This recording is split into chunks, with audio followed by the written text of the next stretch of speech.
Hey everyone, it's Pocky here again, and I wanted to do another voiceover video for this Vol'jin game that we had. This is with the new buddies enabled, and Vol'jin has a really cool buddy.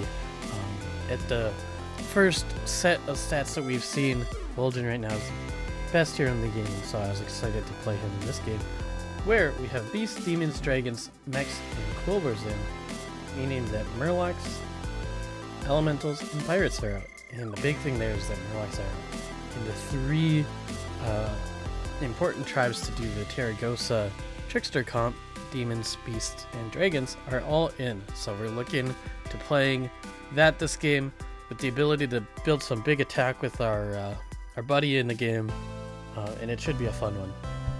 The goal, if you don't know, with the Vol'jin comp is to build a big trickster by gaining stats one way or another, putting it onto the trickster using your hero power, and then using Monstrous Macaw to proc that death rattle and buff a Terragosa multiple times to gain a lot of health on the Terragosa. That means that the health buffs on the Terragosa are permanent, and you can swap it over to that trickster to get a lot of stats and a lot of health throughout the game. Here we see that we're starting with Puppet. Pretty standard, just the best tempo option. There's some stats on there. Nothing too exciting. We'll speed through our early combats here, just because there's not too much to take from them. The shop phases are much more important, and we see an amazing shop here. The tokens, kind of cool because we can cycle it and clear up some shop space. But the Weaver is really core because it allows us to build up some health on some units that we can transfer to the Trickster later. So we'll see ourselves cycling the tokens, grabbing the Wrath Weaver, and freezing here so that we can grab this Trickster later, making sure that we get that hero power usage in, and then playing the banana on the Weaver because we know that the stats are going to go there in the long run. So again, getting a pretty solid fight, losing a little bit of a favored one, but it's still a tie, and that's what's important. And then we see a really nice shop here.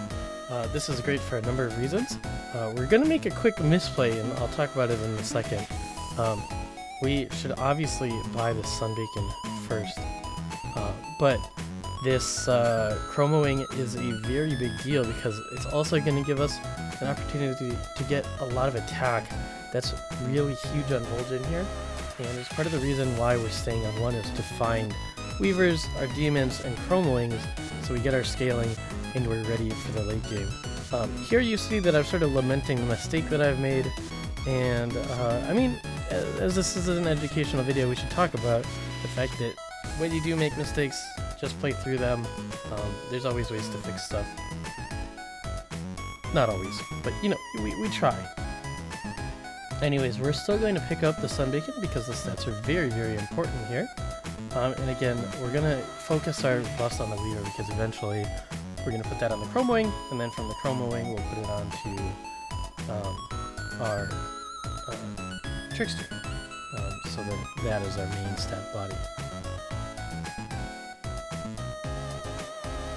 We find another super nice shot behind our Chromowing from before, and also another Weaver. So if we do find demons, if we're able to triple this Weaver, we're going to be able to grab a lot of stats, and then we're going to grab this Chromowing too.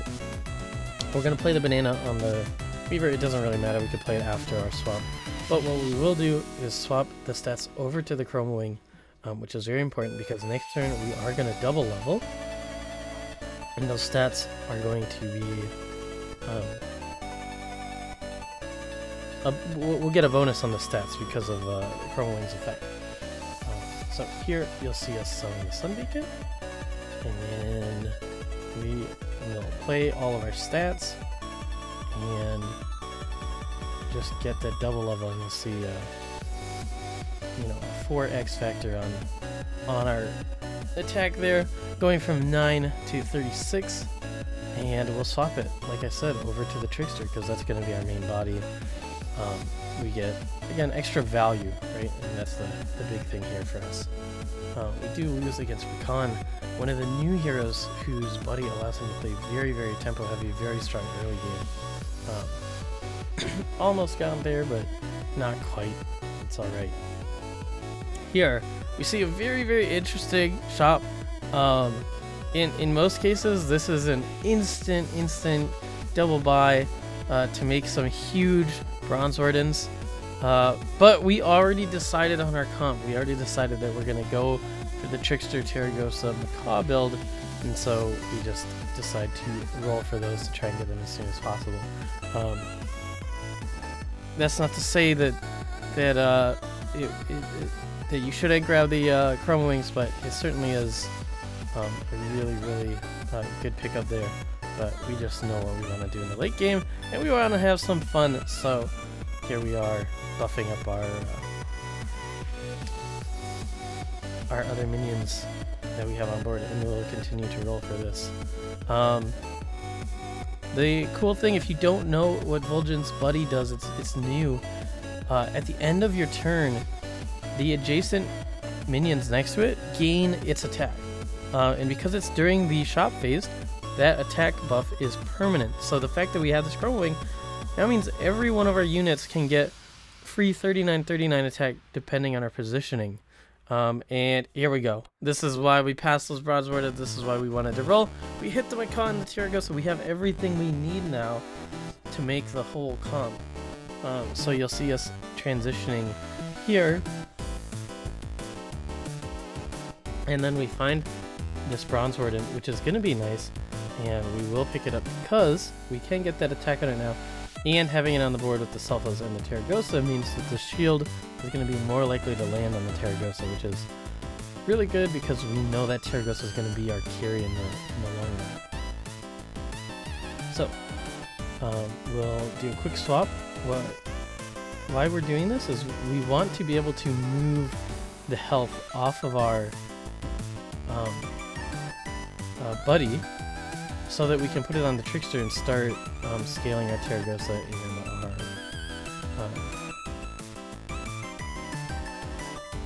our Trickster. So quick fight here. We see a Mutinous who also has some huge stats on account of a buddy play as well. It'll be interesting to see how, as people play more with the buddies, how each of the heroes really start to utilize them. So here, we're just going to roll more. We're going to look for, the same units, Trickster, Macaw, Terragosa. We grab another Selfless, knowing that triple is going to be good.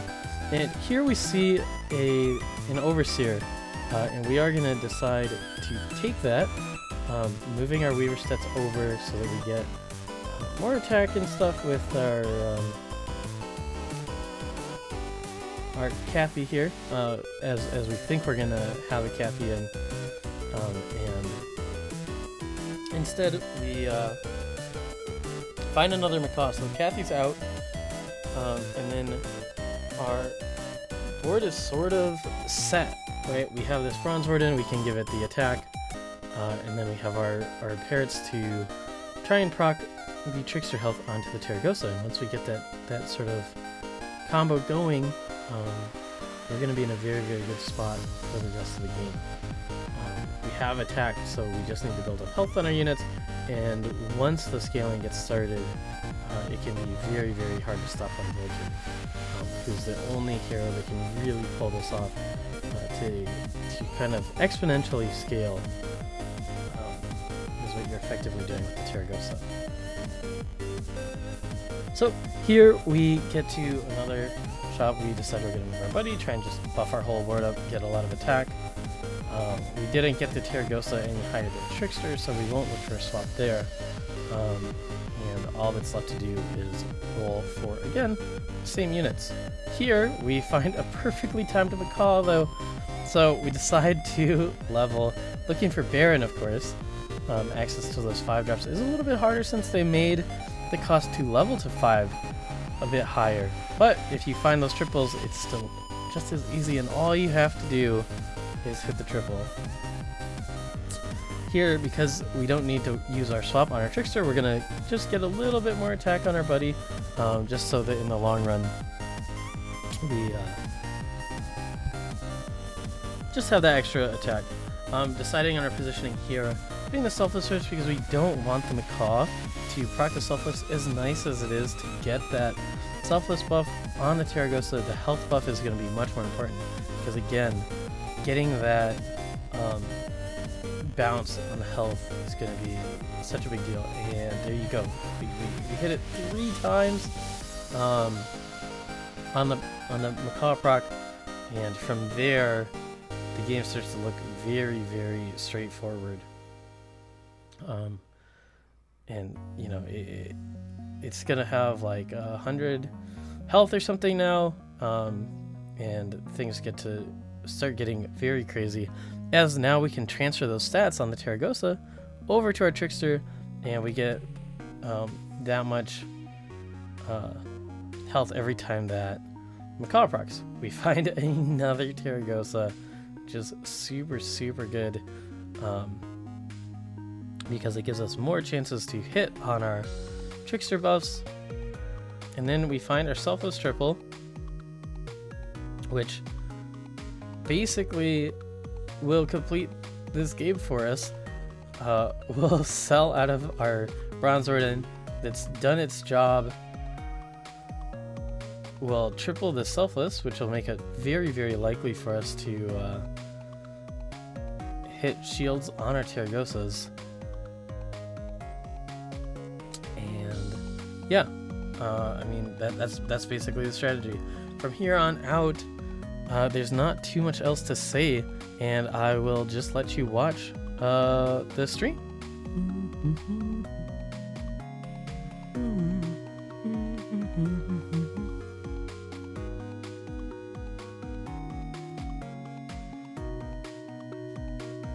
Like, this guy has a casual 87 attack Hydra, and we just don't care. Our Terragosas are now permanently shielded, and then this happens.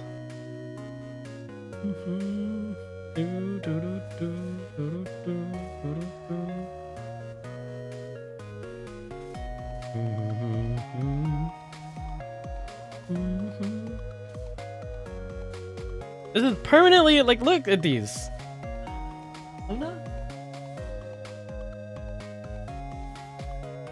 Go to sleep. Again, no Murlocs in the lobby. Good luck. Remember how it's expensive now to go higher and whatever?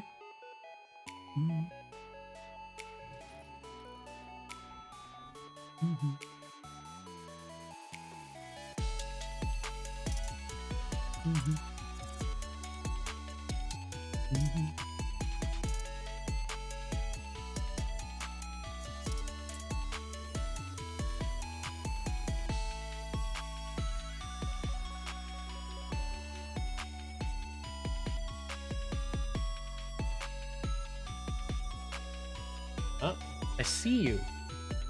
Dude, you're not sneaky, little baby.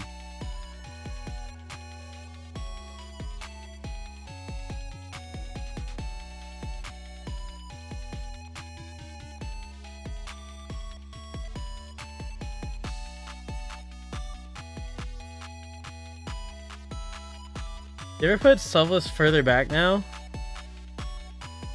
I'm gonna buff it first.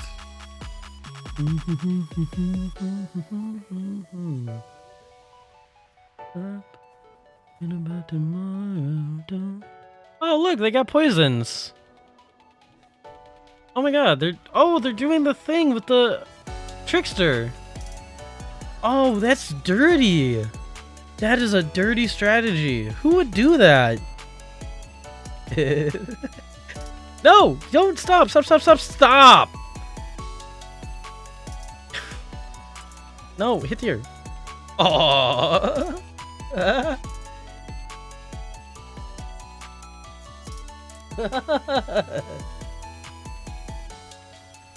Oh, this is why we love new patches. It's too funny.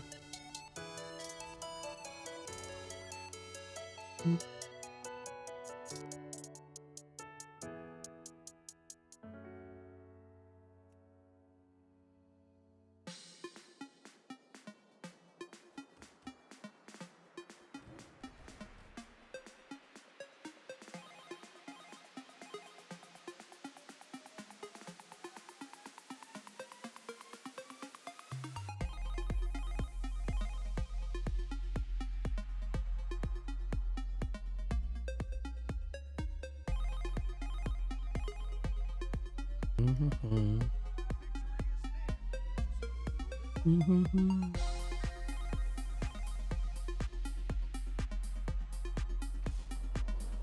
feel like we could do whatever we want at this point.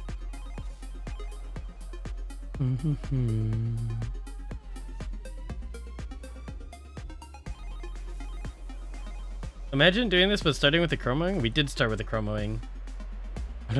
I know.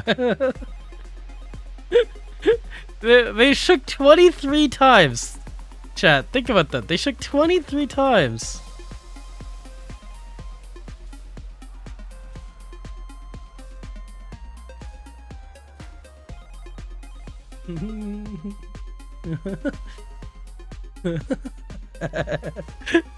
This is so stupid, bro. It's so funny. I mean, what kind of shit is this, dude? How is this in the game?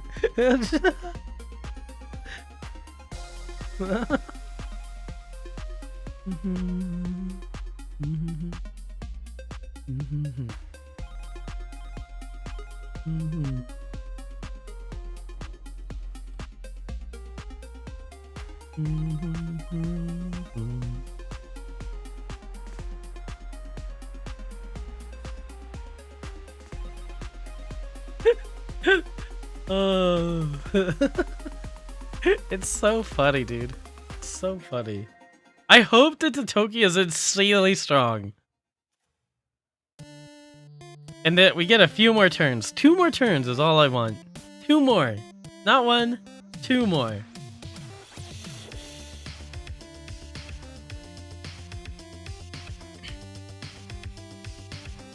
We're only 24% chance of lethal. This is fantastic. This is exactly what we were looking for.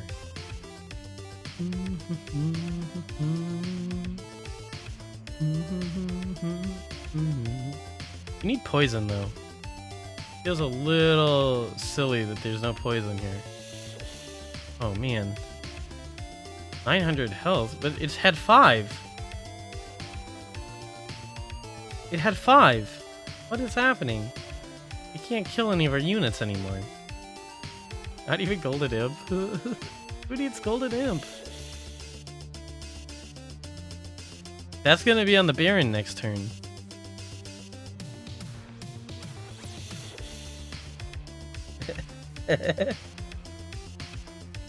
Oh, this is the stupidest thing in the world.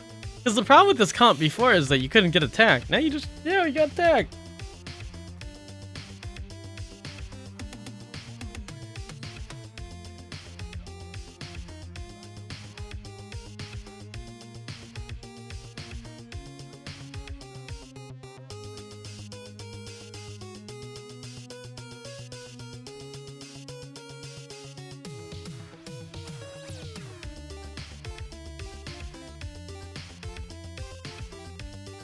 Yeah, fuck it.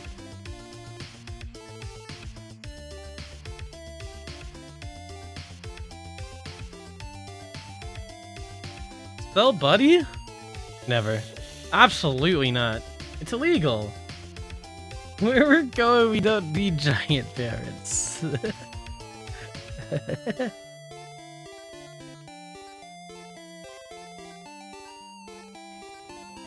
Fine.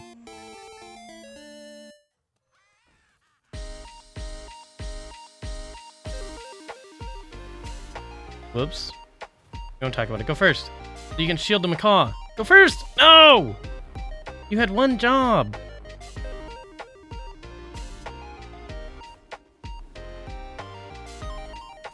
This is never gonna die now.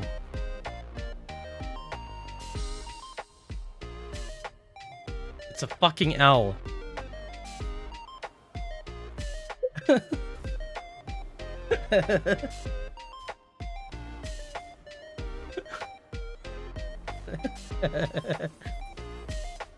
Yeah.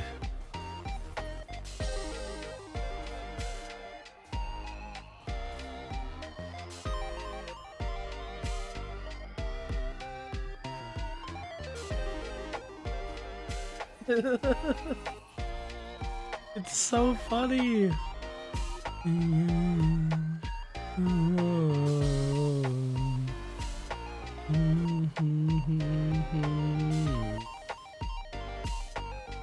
I go to bed?